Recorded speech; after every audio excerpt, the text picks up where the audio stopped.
台中一个50岁乡亲肝硬化，听厝边讲啉石壁螺控接会当治肝病，伊就家己种，连啉1个月，结果引发急性的腰子衰竭。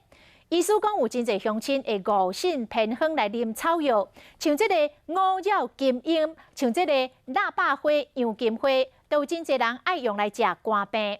但是这个草药是毋是有毒，是毋是会有副作用，这拢需要专业的判断。乡亲若是听人报道摕来食，是真会出问题。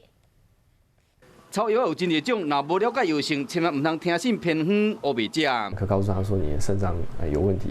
一个50岁先生听厝边讲，石壁控汤来啉会使治肝病，伊就要来种，啉1个月，肝病还袂好，腰子煞败去。服用像这个糖尿病啊、高血压的这些药物的病人，服用偏方，他可能受到这个肾脏损伤的机会就大多了。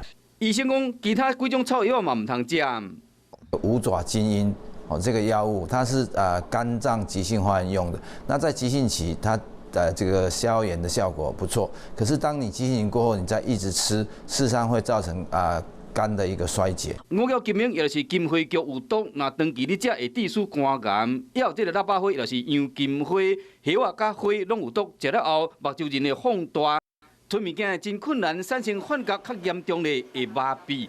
医生提醒讲，任何草药敢有毒，是毋是有副作用，拢需要专业医师来做判断。你若家己做新农去试百草，有可能病未曾医好，人已经无命。